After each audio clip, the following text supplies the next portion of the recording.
Welcome to the Power Exit Podcast.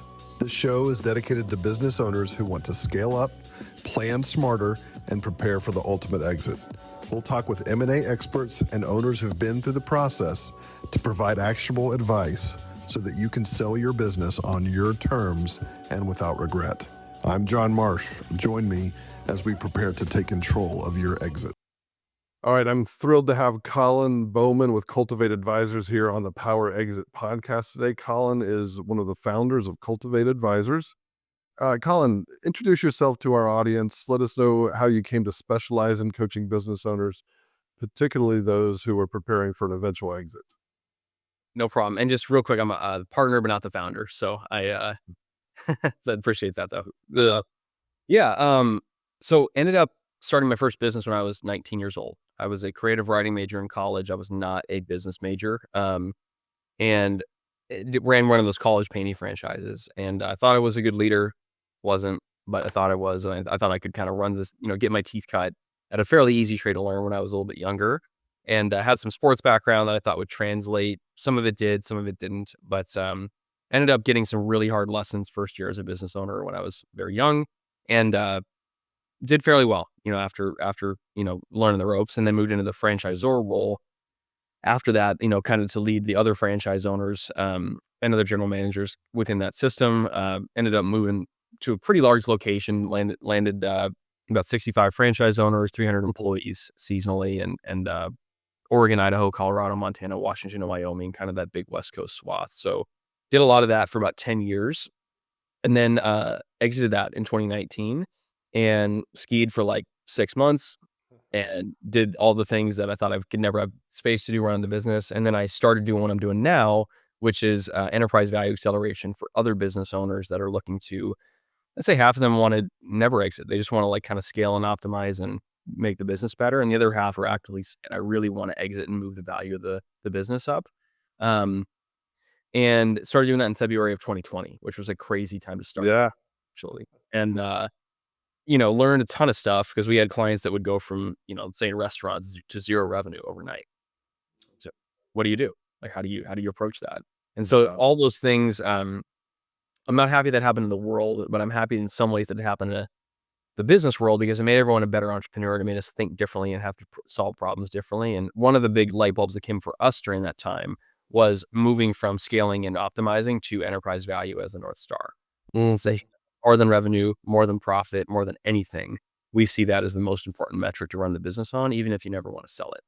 Right. So, long answer there, but yeah, that's kind of how we got to this point. Yeah, no, that's great. I've got to ask, what sport did you play in college? Well, I was a walk-on. I was a baseball player in high school, and then I was a walk-on for the Oregon Ducks, and was a redshirt for 2 years, and then was the first base coach for a little bit. So I was not a star player. That's okay. That's okay. You can be a star player at Cultivate and just gotten the experience from baseball. Awesome. So you've mentioned how how you help owners scale and systematize their business. This is a very broad question, but how do those two areas tie into exit planning? Well, we find that that what we'll say to owners is that the more valuable you are to the business, the less valuable it is to other people. And so building like a true leadership team where, the cliche that you often hear is to have the 3 stars. Like you want to have a star in sales, a star in operations, and a star in finance, where somebody you can predictably grow the revenue that's not the owner, somebody that can run the day-to-day operations who's not the owner, and somebody who can control the metrics and the cash flow and the financial mechanics of the business. Yeah. That's the bare minimum. But if somebody has those 3 things, number one, their lifestyle is so much better than if they're wearing out hats. Yeah. 2 is that it's such a value. It's a less risky proposition, which again, we could learn a ton from you on this, where often the buyers are looking to de-risk that process as much as the more concentration there is on the owner, more risky of a buy it is. Yeah, 100%. There's, all kinds of risks that buyers perceive in a deal, right? And it's, like you mentioned, dependency on the owner. It's customer risk, customer concentration risk. There's so many things that take planning and effort well in advance of an exit. So No, we often hear, I want to sell the business in a couple of years, right? Now we're only there for the transaction, and that's where a partnership like this one is beneficial because we don't do that exit consulting. But what do you do kind of in the first phase of your process? What do you look for as far as readiness for an exit? Yeah. Well, jumping into what our process looks like is we will always start with a 2-hour complimentary deep dive, which essentially simulates the diligence somebody would go through at least at a high level if they were to sell. Again, even if they never want to exit. So we'll ask them a borderline annoying amount of questions around all the different parts of the business of, well, tell us how you run your financials. Like, let's look at some of the margins and some of the numbers. Let's look at the cash flow. Hey, let's look at how do you do your sales process? What's your organizational chart look like? You say you have SOPs or standing operating procedures. Like, can we look at them? Like, let's see what, how transferable they are. And those are all the things where, again, even if they never want to sell it, we want to start with that for a couple of reasons. One is so they can kind of test drive the advising to see if it would even help them. But two, just because most people, I'm sure you've seen this, are not prepared for how invasive or how emotional the diligence process is. Um, and building it through that lens is kind of how we always want to start. Even if they're 10 years out, we always start that way. Yeah, and this may be borderline inappropriate, but I tell our clients that going through a diligence process is like a colonoscopy without the drugs. They're going to look at everything, and to build a data room in the midst of a transaction while trying to run your business is hard. So build that data room years in advance. When you sign a new master services agreement or a new lease, put that in to the data room. So we've talked a little bit about owner dependency. What mindset shifts do owners need to make if they're going to step out of day to day and actually prepare the business to be run by someone else or sold to an external buyer? To me, the biggest mindset shift is running your business through the lens of enterprise value. And when we ask people, if you ask most business owners, when you think of the word growth, what do you think of? Most of the time, they'll say revenue growth. And that definitely matters, right? That's an important lever. But our opinion, and not everyone agrees with us on this, is that again, more than revenue, more than profit, more than anything, enterprise value should be the North Star. Because we would say that like a business that's 5 million in revenue but has a 6 multiple and 2 million in profit is a better business than a business that's 10 million in revenue that maybe has $1 million in right? And so that a lot of times, especially business owners, are very goal oriented. They're very driven people for the most part. And, if you just reframe the mindset of like, hey, you could actually go fairly like more gradual with your revenue, but if you really are aggressive with your profit and really aggressive with getting your multiple up, that your value is going to be much higher doing that. And so I think that, and then it's like, well, how do you do that? How do you increase the multiple? And there's not one way to do it, but the ones that you often hear are like getting a true leadership team in place. Often we'll set goals and things like getting the business where it can run with 10 hours or less of the owner's time by the time they want to exit, which most of the time they look at us like we're crazy for saying that, but that's what matters, right? That's what matters, the diligence process or, getting standard operating procedures that are really transferable across, 10 different locations if somebody wants to do that. So those are all the things where, essentially making yourself irrelevant, which can be a really emotional thing for owners that are used to being, the hero. They're used to being the ones that jump in and drive everything. That's actually the exact mindset that is preventing the value of your most valuable asset from going up. Yeah, and it is a hard mindset shift for some folks who because to be an entrepreneur and scaling a business takes a certain level of ego. It takes a certain level of self-confidence, which is not always beneficial when you're going to market the business for sale. You actually said something to me in a previous conversation that I'd like for you to relay to our audience. It was some advice you got from a mentor about leadership. Do you Yep. remember that quote?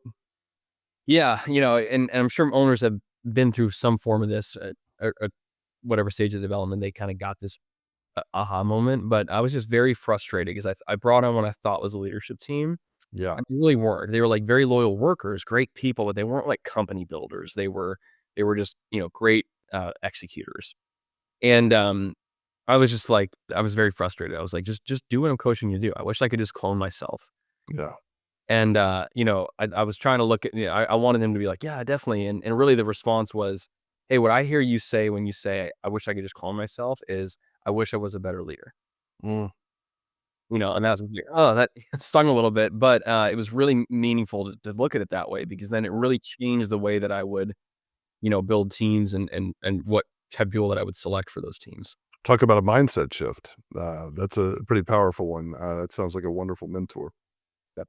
So let's change our focus down to the operational issues, the operational blind spots that you regularly see in companies that would otherwise be sellable. So we've talked about owner dependency, we've talked about the North Stars, but let's talk about the actual operations of the business. What are those blind spots that you commonly see as reoccurring themes with your clients? Probably the two biggest ones that we see are the quality and the modernization of the systems. Or Mm, a lot of times you're like, do you have SOPs? And most people would say, yeah, we have SOPs. But then when we go in and look at them, we just had a conversation the other day with a large manufacturing company, um, it's doing 50 million in revenue. And then we said, great, you have SOPs, like describe them to me. And they were like, they're awesome. We have them in binders all over the office. mm, And we're like, all right, well, that's not how a buyer would see it, right? So we got to modernize those so that it can be in, it could be in a software, it could be even in like a really well done Google sheet that can be pulled up on your computer from anywhere. Which again, that sounds like kind of a small thing, but it made a big difference when they went to market. yeah. It's like, look how you know modern this is versus kind of a dated version. So that's one. The other big one is cash flow, and again, that sounds kind of obvious, but if we ask 10 business owners, what was your revenue last month? Probably 9 out of 10 or even 10 out of 10 could tell us what the revenue was. If we asked them what was your profit, maybe half could tell us, but the lower percentage. But if we asked them how much net positive cash flow did you generate? Pretty much no one knows the answer to that.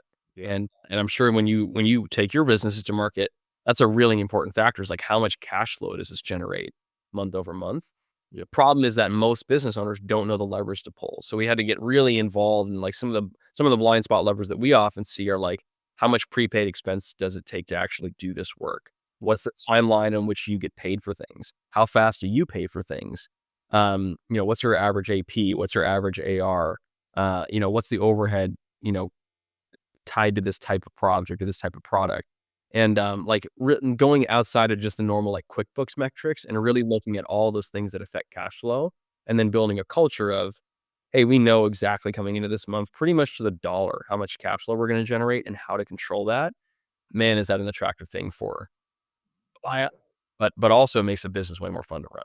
Well, and that's one of the first things a buyer will do is a 13-week cash flow projection for the business. We very rarely see our clients doing that unless they have a true CFO or a fractional CFO. Um, so going to market with that information already is important. We like to look at monthly financials when we're marketing a business. We're showing trends. We're updating the trailing 12 months, and I'm constantly shocked. It feels like a lot of my clients are not looking at their P&L on a monthly basis. Forget even cash flow, which is important as well, but they can't explain the ups and downs in their business. Right. And just having some level of a financial review on a monthly basis with either an external consultant, someone like you or their CFO, shows me that they understand their business and helps us tell the story when we're out on the market. Um, One of the things that we educate our clients on, and I think you do too, is if they are looking to sell their business. I know all of your clients are not. Some of them are looking to just continuing to run the business and reducing some of the risks. But buyers value businesses or look at business based on the risk to them. Owner dependency, customer concentration, those different things. But what do most owners overestimate their readiness. And I guess my question to you is where do they tend to underestimate the risk that buyers see in their Yeah. business?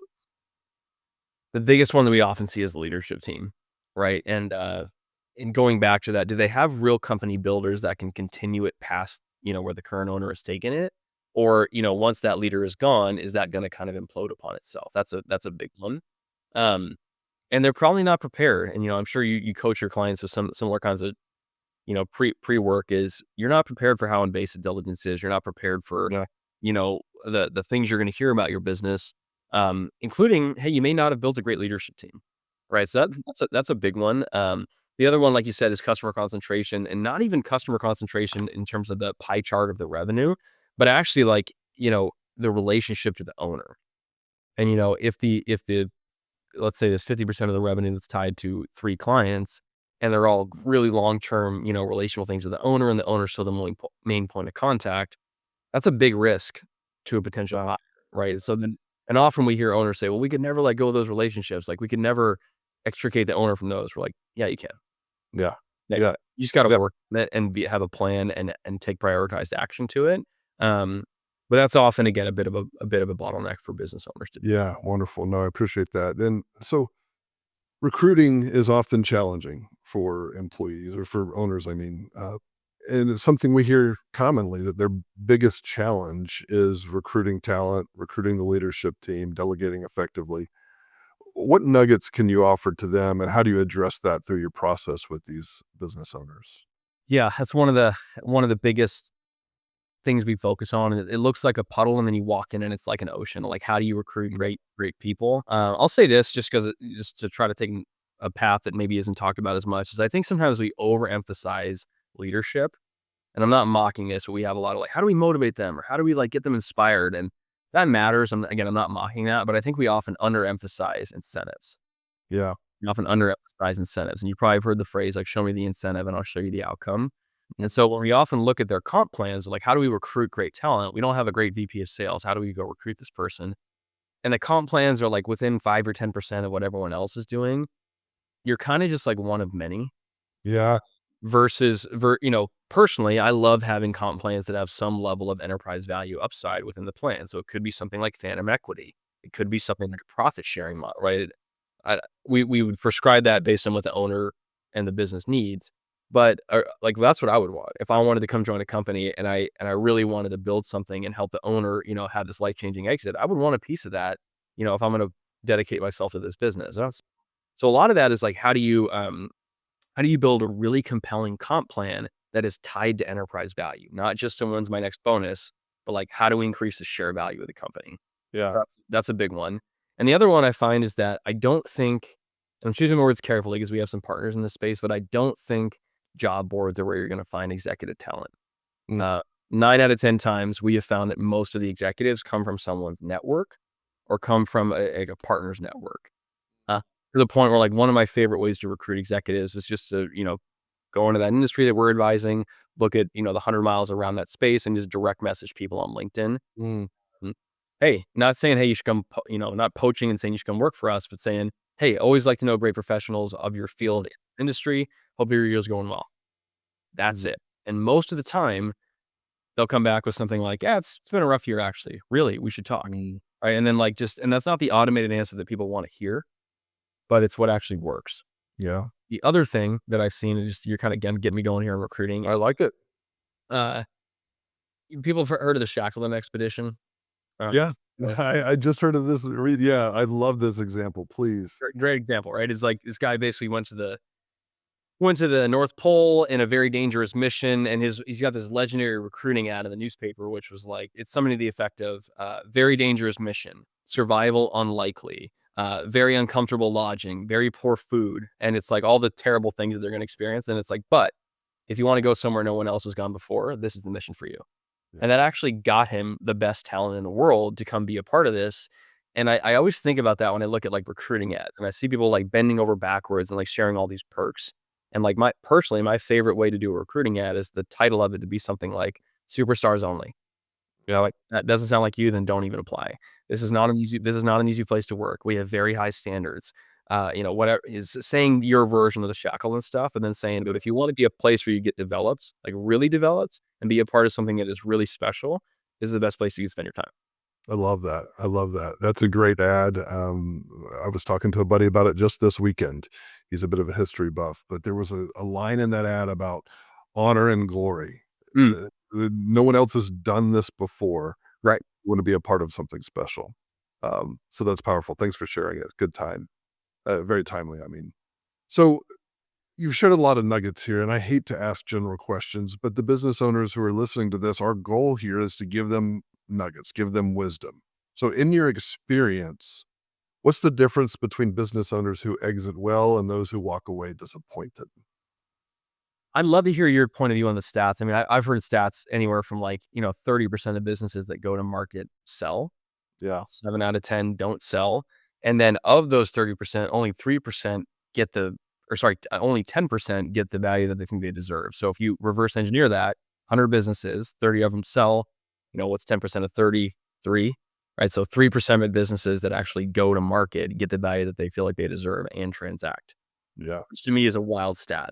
Yeah, it is wild. I've heard it as low as 20% Yeah. of businesses that are actually marketed for sale sell. And, for I don't know how, if this applies to you, but we work primarily on a success fee. So we're looking for those business owners that are truly ready to sell, not those who have neglected this and said, "Hey, I really want uh, to have a great exit." In fact, most of my conversations are, "Hey, you think your business is worth double what I think it's worth," Mm. and that's an education piece. But business owners neglect this part of the process, and my answer is simple: it's planning. Good exit planning is good business planning. The things that you're working on, Colin, are important regardless of whether or not you want to transact.